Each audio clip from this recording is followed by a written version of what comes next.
podcasts originate from the Gravitate Co-working Studio, sponsored by Revelton Distilling Company.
Welcome back to In the Side of the Storm, where we talk all things Cyclones. We are coming to you live from the Gravitate Co-working Studios and sponsored by our friends Revelton Distillery out of Osceola, Iowa. I'm Dave Larson here with my Storm Team partner, Marcus Pfizer. How are you, Marcus? Man, they doing better. Been a rough week for the Pfizer household. The spell, the new spell of the COVID virus has hit us once more, but gratefully, we're all coming out of it pretty well. My sister is the one that's taking the last of the sickness, so we got to nurse her back to health, and we're just grateful that it wasn't as bad as the first time when we all got it. But 2024, a couple of us got it in 2021, so to go a few years without keeping the kids healthy and everything like that. You can't complain about that, but yeah, feeling a lot better. I knew something was up last Sunday, when I told you guys I wasn't feeling well, and that's the answer. Well, my voice is still scratchy, not from last week, but I come down with something as well, but I've been fortunate. I've not tested positive yet. It's just the reality we live in, right? Like you said, 2024, 4 years in, it's just, you're going to come down with something. It's January, February. Yeah, we're so deep in with herd immunity and all of that stuff, and the different viruses, the different vaccines, and yada yada yada that's going on. So we have to understand that now it's going to be looked at more because we understand it more, and so it's more of a harder cold. It's going to be with us for the rest of our lifetime. We know for sure. I mean, it's a common cold that's been around for so long. This is pretty much going to be here for the rest of our lifetime as well. So we just gotta deal with it. Make sure we stay as hydrated and vitamins and all of that as much as we can, and just hope it misses. And if it doesn't, just nurture yourself back to health. And you're the capital of all things, probably football for the next week. But before we jump into football, we had some incredible games yesterday. The women first with a heartbreaker. They lost to UCF in Central Florida. I watched that, sitting at home, not feeling well. I had nothing to do but watch basketball. And that was a tough one to watch. I don't know if you caught wind of that game, but Central Florida is not a good basketball team. We went down there and just really laid a goose egg, losing 71-66. The women play. They actually have a similar path to what we had the men play last week. So they have no game on Wednesday, but then come back, play at home against first place Oklahoma at 6 p.m. At Hilton on this upcoming Saturday. The men game, I think a lot of us watched last night. There's a bunch of Twitter activity and texting going on, and we saw our friend Chris Williams do this, and now he's become a meme. Sorry about that, Chris. We saw Scott Drew, Baylor coach Scott Drew, with his first ejection. He's been there for 21 seasons, and he was ejected out of his first basketball game last night as well. Ended up being a lot closer of a game than many of us expected. Iowa State at one time was down, I think, 14, 15 points. We thought it was over. That 2-3 zone seemed to really be giving us fits. We did not shoot well at all. did not attack that zone like you need to be able to do. Any takeaways? Let's first talk about that first half. Any takeaways that you saw in that first half against Baylor? Well, this zone did give us a lot of problems, on the offensive end, but at the same time, we weren't guarding our best either on the defensive end. And when you get those two, going hand to hand on the road in the Big 12 is always going to be a tough uphill battle. We got lucky, I don't know what happened with that whistle and, Coach Drew and that whole situation or whatever, but we had a 16-2 turnaround and then 20 whatever turnaround, and we got some momentum, and then we were able to hold it a lot closer than we had been in the first half. But when you're not guarding anyone, you really, really have to guard in the Big 12, especially on the road. Men or women, like you said, our women went down to UCF and just felt like it was just a totally different game than what they're accustomed to playing. It's just playing on the road in the Big 12. No matter what the team is, you have to be really, really focused, and you got to stop somebody. Well, I was really surprised in that first half. Taman Lipsey didn't shoot a single shot in the first half. I found that exceptionally surprising. Trey King, I don't think he played his very well in that first half. If it weren't for Keyshawn Gilbert, who shot that long three at the end of the half, we were down by 15 with not a lot of hope. Yeah, I mean, it's tough to play down in Waco, and it's real tough to win as well. But again, it's home games for whatever team in the Big 12, and just as good as our fans is, they're going to have good fans that's coming out to support them. Their teams are going to be that tough, grinded, tough-nosed team, and we just didn't play well at all in the first half. Why Taman didn't shoot, I have no idea. That definitely has never happened in my career. If it wasn't going to happen. If it wasn't going to happen in the first couple of minutes, it definitely was going to happen in the first half. But, we were able to rebound and, just wasn't able to pull out a close one. Yeah, you're right. I mean, we went on a 20-0 run. Sky Drew got kicked out for the first game ever.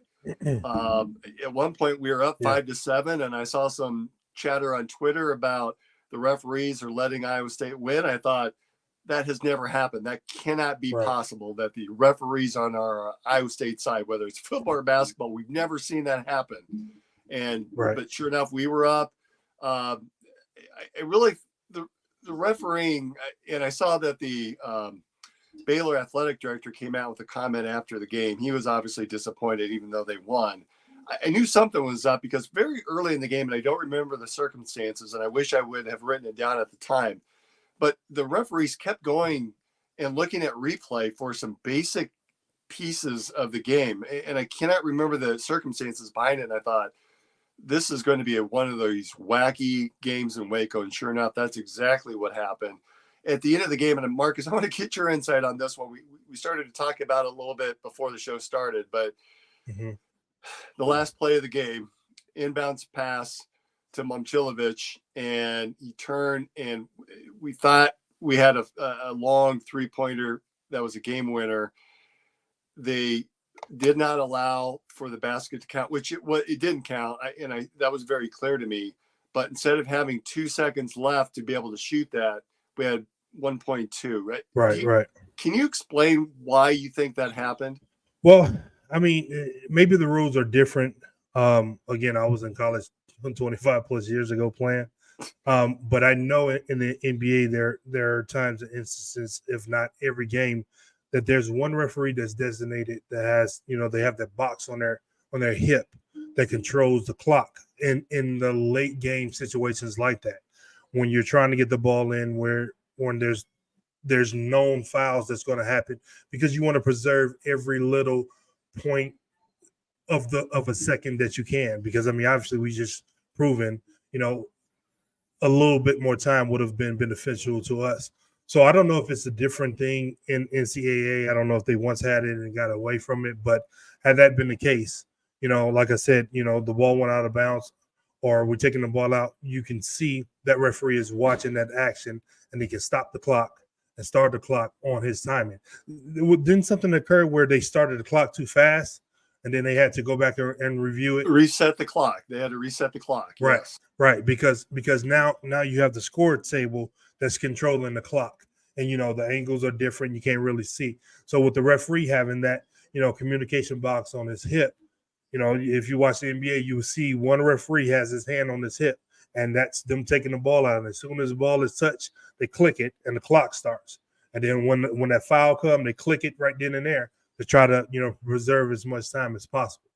So are you saying that the referee is the one that starts the clock and ends the clock, or is it someone at the scores table? Well, they're both. They're both. But there's been times where I remember in the NBA, and again, I don't know if that's something that's in NCAA or not, or maybe we were up on everybody at the end of the game, so we had to deal with it in college. But I remember in the NBA that they would have that device that started just in those little late game short, like they don't do it the whole entire game. But in those instances right there, like you want to preserve, because in the NBA, like the game could be pretty much out of reach. And if, it's 0.2 seconds left on the clock and, they drop the ball and the shot clock stops or whatever, they will literally, people will be all on the floor. They will literally get you off the floor and make you take that ball out and throw it in, because you never know what crazy, wacky thing that can happen and the outcome of that. And we had something wacky that happened at the end of the game, but unfortunately, it didn't count for us.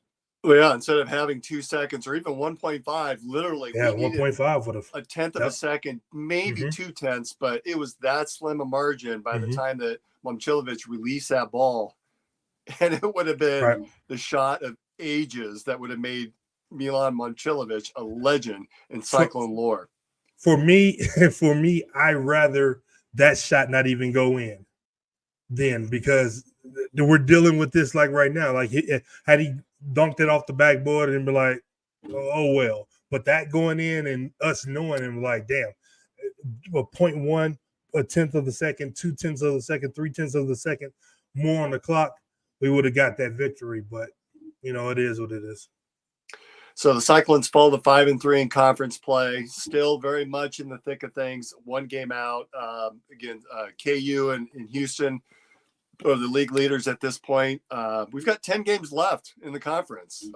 Wednesday night, play at Texas. Tuesday night, we're playing at Texas. That should be a big game there. And then Saturday at home against TCU, a 1 o'clock tip. That'll be an interesting game Saturday, because down there, that was the TCU game against Jamie Dixon that I think that they're looking forward to. They're going to be wanting to come up here to have some revenge against us. So should be another interesting week against some Texas teams. Yeah, TCU is playing well. They're definitely going to come in with a chip on their shoulder. We know how great of a coach Coach Dixon is. He's definitely having those guys, focus on the things that they didn't do well. All of the turnovers, we were able to make them have that game on the road in the first half is something that they're definitely focusing on. And, anytime, like I said last week, we play these Texas teams, man, it's really, really tough. And we know going down to Austin, Tyrese on there is definitely going to, be up for seeing his former team. It's going to be a dogfight without a doubt. Coming off this Baylor game, hopefully the guys are going to be focused to do what they got to do to remain in the top. We're right there in the hunt, and we're right where we need to be and want to be. So with the 2 wins, the big wins against Kansas and Houston, that has us sitting with a lot of confidence, but we just got to, finish out strong with the rest of the games that we have coming up next. So take us inside the locker room at this point. Do you think that loss, that Baylor loss, does more for the team, or does it hurt does it hurt more because you feel like you could have won that one? No, I think it does more. We had a great run my last year, but losing to Oklahoma the way we did in a triple overtime, and then losing to Colorado, with Jacquay Walls just going berserk in the overtime, that those were games that we knew we played perfect Some nights it's just not going to happen. So when it doesn't happen, although you much rather have that win, it makes you stronger as a team to know that as good as we played, as strong as we played, as tough as we played, we still didn't come out with the win. So there's another level we need to kick it into. We need to kick it up a notch. And so, a lot of people don't want to talk about more victories. I don't think it's a more victory or more loss or anything like that. But that's one of those ones that, I know Coach Otts is kind of like, yeah, we kind of needed that. We have been playing well, knocked off, two of the biggest teams in the conference so far. To lose that one real close like that, everyone sees from inside what I could have done better. Played terrible in the first half, plays better in the second half. We almost came out with it at the end, but not to get it, you really reflect inside to yourself to know we're right there. We just got to kick it up a little bit.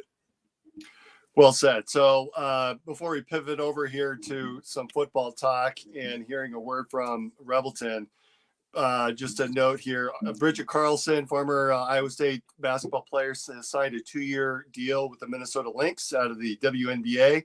So nice. She returns to the court and they will play. And that's a big deal to get a 2-year contract out of the WNBA. So good for her.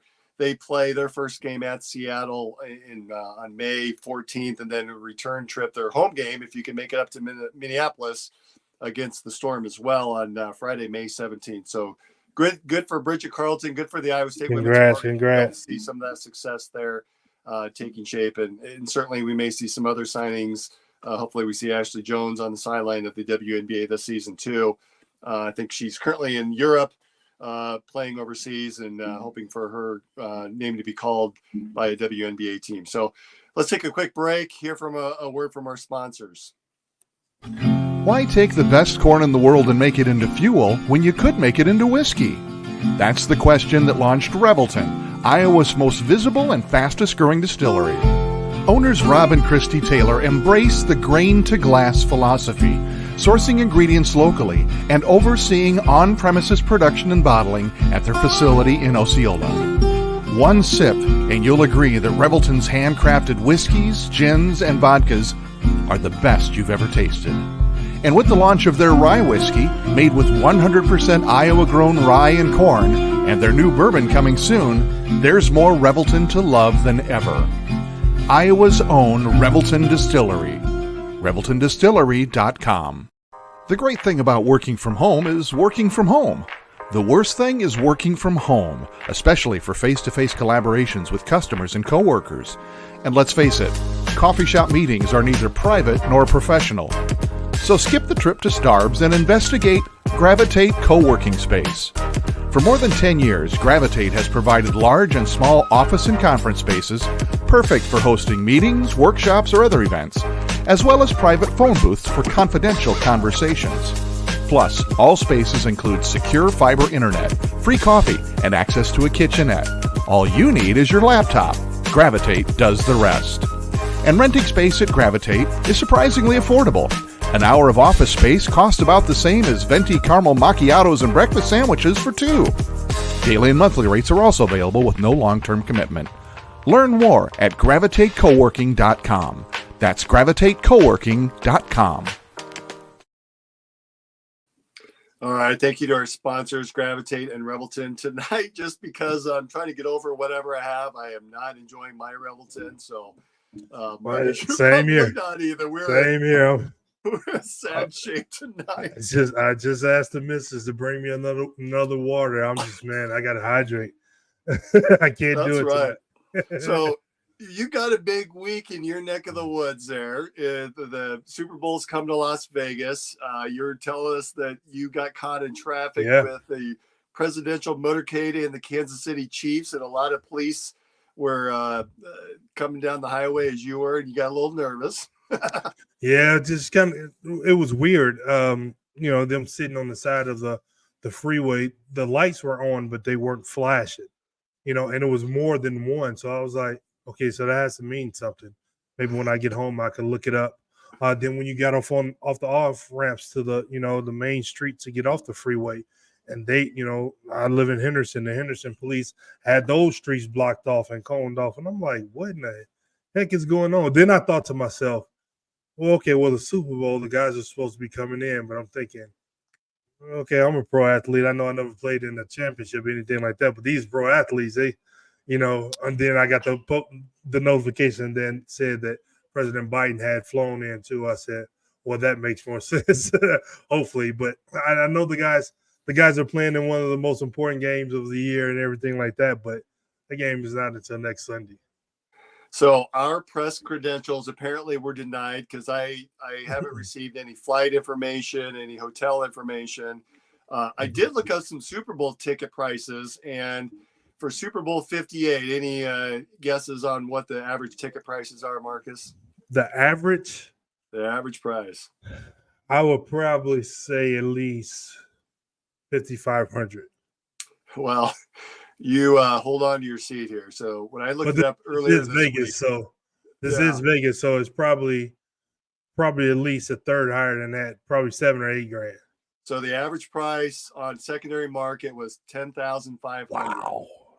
The cheapest I could find, this is with fees, was $8,100 with something called TickPick. I don't know who that is. SeatGeek was $95.60 and Ticketmaster was $87.10. They said that like the parking is like $350 or something like that. So if you're going to the Super Bowl, you're going to have to find a way to sneak in like the kids used to do back in the day. I will watch it right on my 55-inch TV, legs crossed, eating something and enjoying my couch. And so as I'm home this weekend with really nothing to do, I'm scrolling through, and I found a family that was staying at the same hotel that the 49ers were staying at. And apparently that's a very short trip for you. Yeah. Lake Las Vegas isn't far at all. Matter of fact, it's, the Lake Mead, it takes you to Lake Las Vegas as an exit from my house. So it's not far at all. And then maybe again, that's why, they had so much of it blocked off, because that's where they were heading. But I never saw any buses or anything like that for the teams. I was just making sure that the 85, 90 miles per hour I was doing on the freeway wasn't getting noticed. So I noticed before we start talking about our friend Brock Purdy, the Super Bowl's renowned for having all sorts of weird stuff happening the week of the Super Bowl, whether it's heaven forbid shootings or late nights out with extracurricular activities, or the very first Super Bowl, I think one of the Green Bay wide receivers was out the night before and stumbled in just in time for the game. Vince Lombardi benched him for the first half before he came out and caught a touchdown pass. So I'm really curious how this is going to work in a city like Las Vegas that's 24/7. Well, so if the guys are staying out at Lake Las Vegas, that's about a 12 to 14 mile ride from downtown, the strip, maybe a little bit farther, maybe about 25 miles. So maybe that was, the plan to try to, it's really nice out there. It's a lake out there, it's a resort, everything like that. I'm not sure where the guys are going to be practicing, maybe at Sam Boyd, maybe they get to go to a Legion, maybe they go to the Raiders practice facility that's over here in Henderson as well. But I would think that they would try to keep them as far away from the strip as possible. I mean, they understand everything that's going on. There's too much down there to get into, and there's so much down there to get into after the game is over, if you're the victor or not. So I think they're going to be more focused on what they got to do and try to do the best they can to keep everyone that 25 miles away. So a week from now, we'll be in the midst of watching it. We'll probably be in about the third quarter, late in the third quarter, a week from now. And interesting news this week, Brock Purdy signed a sponsorship agreement with Toyota, who is now has a relationship with the NFL. I think Chris Shipley's on, and you've got a video with Brock Purdy and his new 2024 Toyota Sequoia. Oh, I'm jealous. The secret to being in the right place at the right time, it's never taking what got you here for granted. Rising to every moment, meeting every challenge, giving your best, then giving some more. Because there is no best, only better. Proud partner of the San Francisco 49ers and forever faithful. Toyota, let's go play. How cool is it that we have an Iowa State quarterback, much less any player, but we've not been exactly known as quarterback university. Brock Purdy's starting in the NFL and has signed a major endorsement deal like that with Toyota. How cool is that? Extremely cool. I said last year, not only was he going to be the starter, as good as that team was, I felt like he was going to lead them to the Super Bowl. Lo and behold, that's where we are. But definitely jealous. That Sequoia is definitely, the top of the list of a vehicle I would want. Got a price tag of about $85-90 right now, so that's a little too rich for my retired NBA, salary right now. So, but this is really, really nice for him to garner that. He's been playing well as all deserves, and I'm looking forward to him playing well. The game that's coming on Sunday. So I look back, and there's been a lot of quarterbacks that are named MVP. So out of the 58 Super Bowls, and I think that there's been some duplication where you've got two co-MVPs, 32 quarterbacks have been named Super Bowl MVP, followed by 8 wide receivers, 7 running backs, just 11 defensive players, and 1 kick returner who was Desmond Howard with the Packers. So if Brock Purdy is named one of the Super Bowl MVPs, wouldn't that be something? That would be amazing. Absolutely amazing. But there's no surprise to us. Cyclones is really no surprise to us. He's taking a lot of flack for whatever reason. He's a football player. That's the most important thing. He's a football player who plays his position, who does what the coach wants him to do, does what the team needs him to do, and he wins ball games. And what else are you supposed to expect or ask from the kid? Like, he's doing exactly what he's supposed to be doing. He's playing in the freaking Super Bowl. Come on now.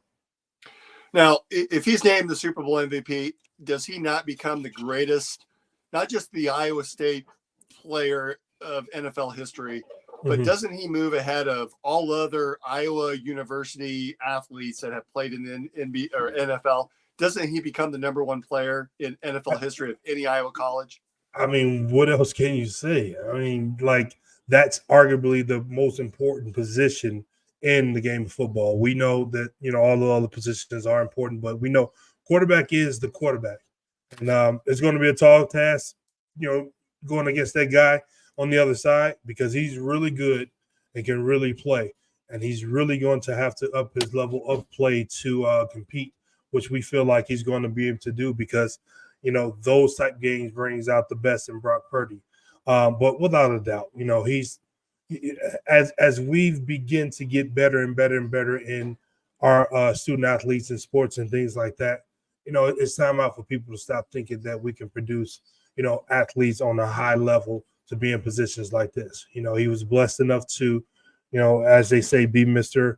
Irrelevant, but he had to earn his job. And there was some quarterbacks that was there, and he was the 3rd or the 4th on the depth chart, and now he's the starter. So give him the respect that he deserves, and let's go from there.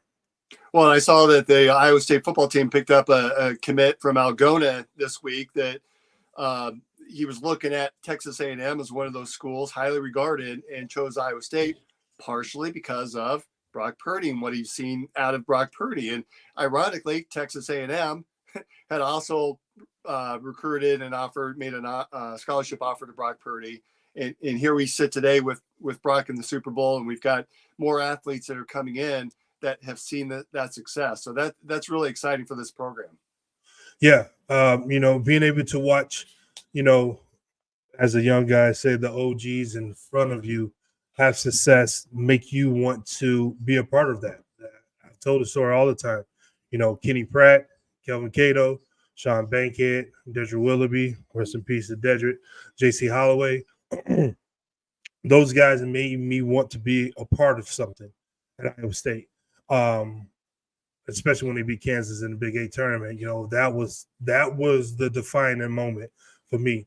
And I got a lot of flack in high school. You're a McDonald All-American. You going to Iowa State? Then a lot of people were saying Iowa. I had to correct them with that. A lot of people say Ohio State. I had to correct them with that. But I told them, this is going to be something special for me, and the rest is history. So with, the Sage Rosenfels that we had come through, and Seneca Wallace's, and all the other great quarterbacks that we had before Brock Purdy. Brock was able to come in and play phenomenal football, and now he's having the success that he's having in the NFL. It's a no-brainer. Plus, we playing, a tough conference in the Big 12, so it's not like you're not going to be seen, get the notoriety that you need if you're trying to move on to the next stage in life, which is the NFL or the NBA. So it's just going to piss off all the Hawkeye fans that Brock Purdy's named Super Bowl MVP. I cannot wait to see it. That's going to be a fun day for me. I'm really going to be on Twitter heavy on Sunday. They love it when I'm on Twitter heavy on Sunday. So there's not a lot we can say really about the Super Bowl. We'll probably take next week off so we can enjoy it and watch it, and we'll come back and talk about the week after. But the NFL, or the football schedule was released this week as well for next season. As a player, was that something you look forward to, just seeing what that schedule looked like? Did you do any forecasting in advance, going, oh, hey, look, we get these games back to back, or I wonder what that's going to be like? As a player, is that something you looked at? Once it came out, yeah, but in the NBA is way more games, so it's, we talking about this, that was during a time where there were some times where we had, 4 games in 5 days, 4 and 6, 5 and 7, like games and stuff like that. Like it was a whole lot of games. Like you just, had to get yourself mentally prepared and geared up for it. But football is a little bit different. It's pretty much every Sunday, not as many games, and you probably can plan a little bit better with the family, if you want to take them on trips and stuff like that. But for us, it was, everywhere. And we just knew we had a, shit ton of games all week. So the interesting thing of note, several notes here. We have 2 bye weeks scheduled. We haven't had that. I think we had something similar during the COVID year. It's the last known memory that I can think of that we had 2 bye weeks like that. Start off with North Dakota, who they're a big Division II or subdivision FBS, whatever they're calling it now, powerhouse. I mean, they're usually ranked in the top 1 or 2. Really good. Then we go to Iowa the following game, have our first bye week before we play Arkansas State.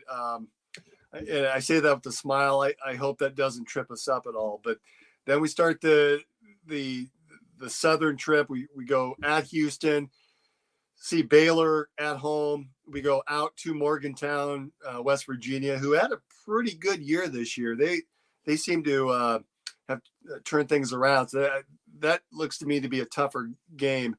And then we play Central Florida at home.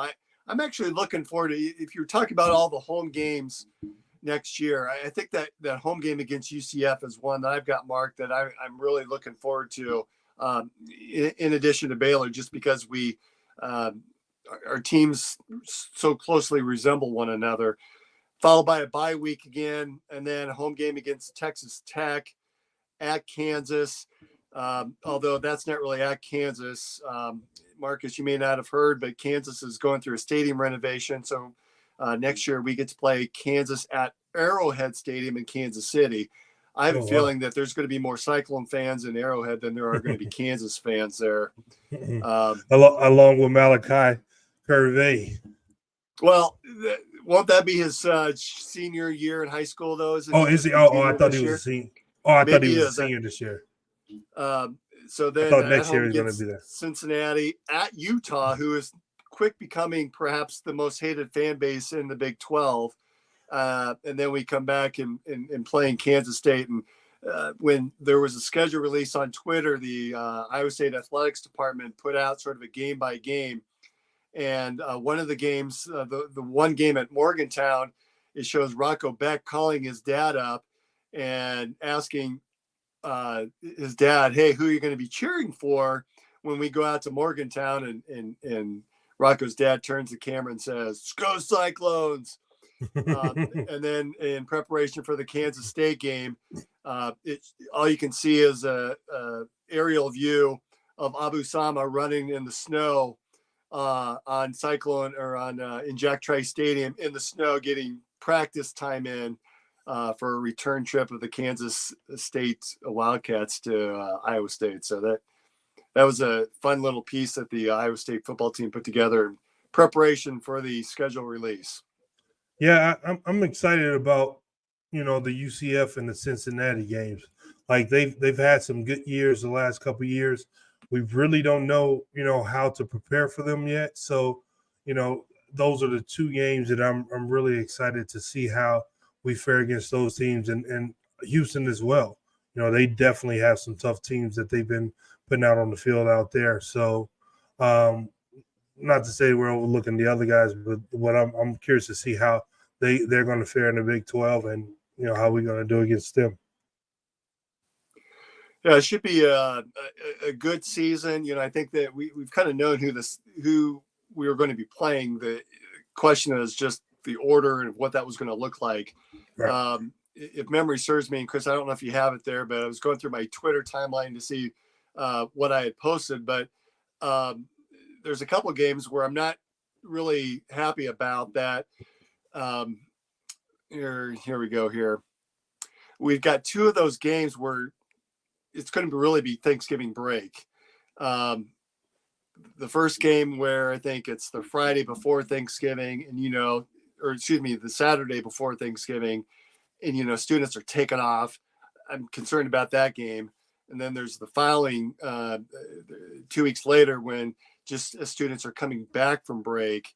I don't know that they'll all be making it back in time, but if anyone could put butts in those seats, it's Jamie Pollard. He does a really good job about making sure that the stadiums are filled, and I'm sure that he'll figure out a way to make sure that we've got good attendance there. Another comment, there were some games that are on the schedule that were a Thursday, Friday, Saturday flex. As a fan, I can appreciate not having that because I like to know it's a Saturday game. I may not know the time yet, but I hate that. Well, it could be flexed into a Thursday primetime game, or we could play on Saturday, or we could be a Friday night game. That's got to be frustrating as a fan to be able to not know what your schedule is going to look like until even a couple of weeks before that game takes shape.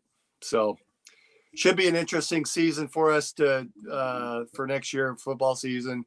We have a lot to be excited about with coming out the heels of the Super Bowl and Brock Purdy's appearance in there.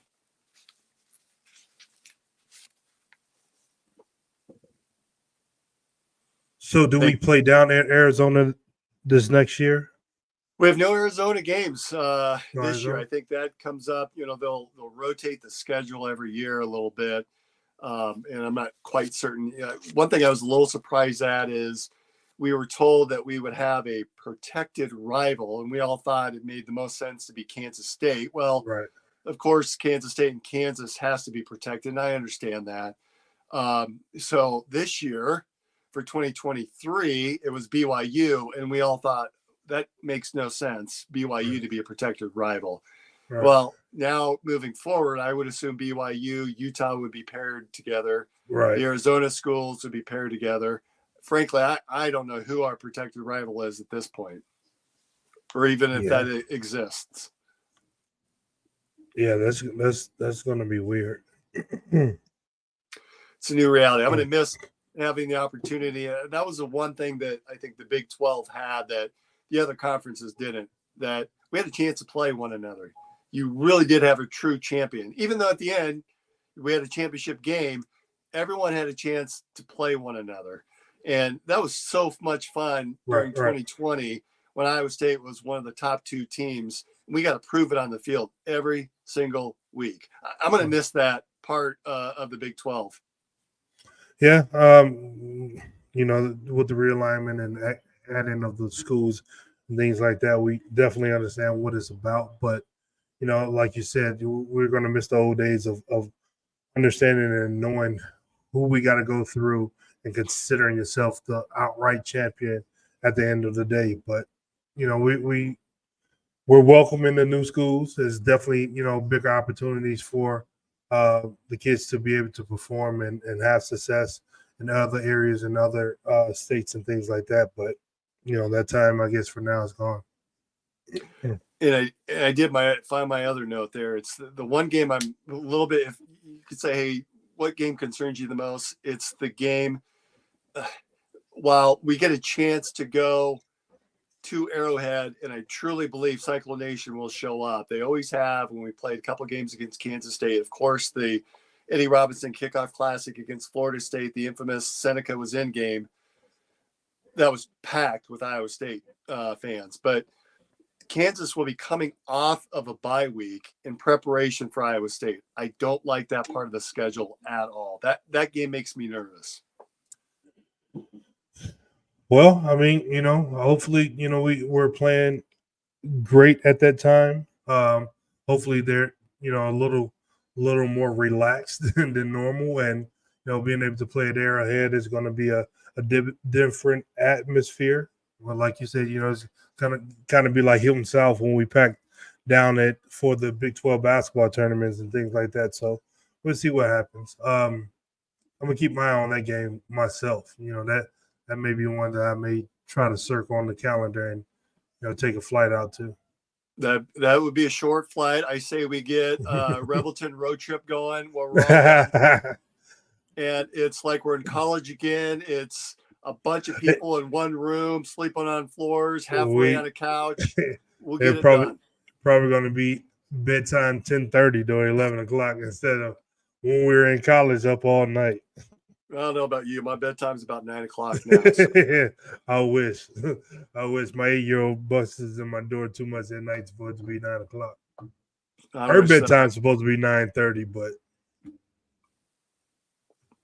they never listen. They never listen. Never listen. All right. Well, Marcus, it's been good seeing you. Brent, we hope to see you back. He was had some other commitments tonight. We hope to see him here in another couple of weeks. And big game next weekend. Iowa State turnout. Cheer on our Cyclone Brock Purdy in the Super Bowl again as the 49ers take on the Kansas City Chiefs. That's another edition of In the Side of the Storm. Thanks, everyone. We'll see you again in 2 weeks.